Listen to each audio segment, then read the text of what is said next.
नमस्ते दर्शकों। आज मैं कुंवर नारायण की एक कविता लेकर आया हूँ जो बिहार बोर्ड की 10वीं कक्षा के हिंदी पाठ्यपुस्तक से ली गई है। इसका शीर्षक है एक वृक्ष की हत्या। आइए पहले कवि के बारे में कुछ जानें। कुंवर नारायण का जन्म 19 सितंबर 1927 ईस्वी को लखनऊ उत्तर प्रदेश में हुआ। इनकी कुछ प्रमुख रचनाएं हैं चक्रव्यूह, परिवेश, हम तुम, अपने सामने, कोई दूसरा नहीं, इन दिनों, ये सारी काव्य रचनाएं हैं। इनका एक प्रबंध काव्य है आत्मजयी। इनके कहानी संग्रह का नाम है आकारों के आसपास। एक समीक्षा ग्रंथ है जिसका नाम आज और आज से पहले। इसके अलावा मेरे साक्षात्कार नाम से इनके कुछ साक्षात्कार हैं, अर्थात इंटरव्यूज हैं। कुंवर नारायण को साहित्य अकादमी, कुमारन आशान, इसके अलावा व्यास सम्मान, प्रेमचंद पुरस्कार, लोहिया सम्मान, कबीर सम्मान आदि मिल चुके हैं। आइए आज हम लोग कुंवर नारायण की यह रचना एक वृक्ष की हत्या पढ़ें, जिसे इनकी किताब इन दिनों से लिया गया है। कवि कहते हैं, अब कि घर लौटा तो देखा वह नहीं था, वही बूढ़ा चौकीदार वृक्ष जो हमेशा मिलता था घर के दरवाजे पर तैनात। कवि के घर के सामने एक पुराना वृक्ष था जिसे वे रोज देखते थे। घर से निकलते और लौटते वक्त उस वृक्ष का दर्शन करते थे, लेकिन आज अचानक वह वृक्ष नहीं दिखा तो वे उस वृक्ष की अनुपस्थिति से कुछ परेशान हुए, व्यथित हुए। वह वृक्ष उनके लिए किसी चौकीदार से कम नहीं था। ऐसा लगता था जैसे उनके दरवाजे पर तैनात वह चौकीदारी कर रहा हो। आगे उस वृक्ष का वर्णन करते हुए कवि कहते हैं, पुराने चमड़े का बना उसका शरीर, वही सख्त जान, झुर्रियोंदार खुरदुरा तना मैला कुचैला। उसका जो शरीर था वह पुराने चमड़े का बना था, अर्थात उस वृक्ष की छाल पुराने होने के कारण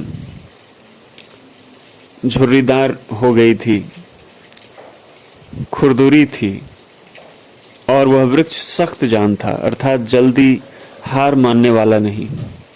उसका तना मैला कुचैला था, क्योंकि बहुत दिनों से वह गाड़ियों से निकलने वाले धुएं और धूल कण को सहता आ रहा था।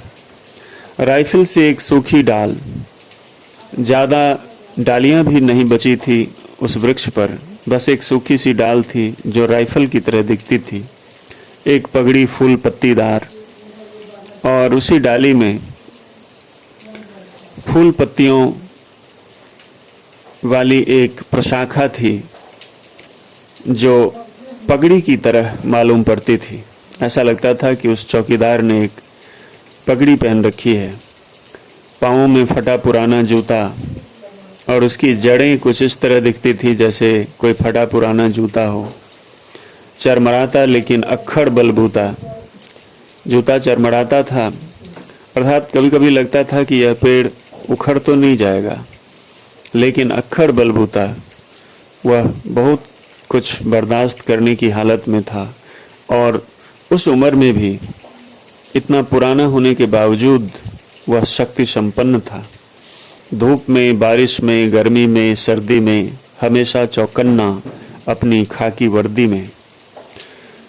वह हर मौसम में हमेशा चौकन्ना रहता था, तैनात रहता था अपनी खाकी वर्दी में। चूँकि वहाँ धूल धूसरित होता था, इसलिए उसके रंग से ऐसा एहसास होता था कि वह वर्दी में वहाँ पर तैनात है, खड़ा है। दूर से ही ललकारता कौन, कवि जब उस पेड़ को देखते तो उन्हें ऐसा लगता कि वह दूर से ही प्रश्न कर रहा हो, पुकार रहा हो, कौन, यानी परिचय पूछ रहा हो। मैं जवाब देता दोस्त, और कवि जवाब देते दोस्त। उनके मन से इस तरह के भाव उत्पन्न होते, यानी कवि उस वृक्ष को यह आश्वासन देते कि मैं वृक्ष का दुश्मन नहीं हूँ, जैसा आमतौर पर मनुष्य हो गए हैं। वे वृक्ष को आश्वासन देते कि मैं वृक्ष का दोस्त हूँ, अर्थात वे वृक्ष के दोस्त हैं। और पल भर को बैठ जाता उसकी ठंडी छाँव में। वे फिर थोड़ा सुस्ता लेते वहाँ। दरअसल शुरू से ही था हमारे अंदेशों में कहीं एक जानी दुश्मन। लेकिन कवि कह रहे हैं कि उस वृक्ष को नहीं देखने की बात, या एक दिन यह वृक्ष भी नहीं रहेगा, कट जाएगा, यह अंदेशा उनके भीतर शुरू से ही था। यह कोई नई बात नहीं है। इतना ही नहीं, उन्हें और भी बहुत सारे अंदेशे थे कि घर को बचाना है लुटेरों से। उन्हें यह पता था कि लुटेरे हैं जो घर को बर्बाद करना चाहते हैं। शहर को बचाना है नादिरों से। जिस तरह से नादिर शाह ने शहरों को लूटा, इस देश को लूटा, ऐसे ही बहुत सारे लोग हैं जो शहरों को लूटना चाहते हैं। उनसे शहर को बचाना है, देश को बचाना है देश के दुश्मनों से। और इस देश में रहकर ही लोग देश के दुश्मन बने बैठे हैं, उनसे भी देश को बचाना है। ये सारी चिंताएं कवि के मन में पहले से ही थीं। बचाना है नदियों को नाला हो जाने से। यह कवि का संकल्प है कि उन्हें नदियों को बचाना है। आजकल जिस तरह से नदियां तलछट के जमा होने के कारण नाले में परिवर्तित होती जा रही हैं, यह हमारे लिए अच्छी बात नहीं है। इसलिए कवि का यह संकल्प है कि वे नदियों को बचाएंगे, हवा को धुआं हो जाने से, हवा को प्रदूषित होने से बचाएंगे, खाने को जहर हो जाने से। और भोजन में भी जिस तरह से मिलावट की जा रही है, या बहुत सारे पीड़कनाशक या कीटनाशक के प्रयोग से, अनावश्यक उर्वरकों के प्रयोग से खाना जहरीला हो रहा है, उससे भी हमें भोजन को बचाना है। बचाना है जंगल को मरुस्थल हो जाने से। कवि जानते हैं कि यदि इसी तरह से सभ्यता का विकास चलता रहा तो जंगल जितने भी हैं सब मरुस्थल बन जाएंगे। इसलिए उन्हें भी बचाना है। और अंत में कवि बहुत ही महत्वपूर्ण बात कर रहे हैं, बचाना है मनुष्य को जंगल हो जाने से। वे चाहते हैं कि मनुष्य जंगली न हो जाए, असभ्य न हो जाए। यह कवि का सबसे प्रमुख कर्तव्य है।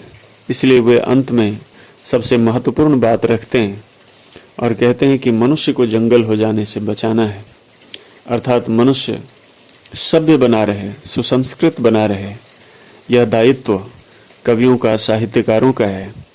तो उन्होंने इस दायित्व का बोध कराया है, खुद भी यह संकल्प व्यक्त किया है और अपनी बिरादरी के अन्य लोगों से भी अपनी यह बात बताई है। तो यह बहुत ही अच्छी कविता थी, शहरी संवेदना से परिपूर्ण, जिसमें उजड़ते हुए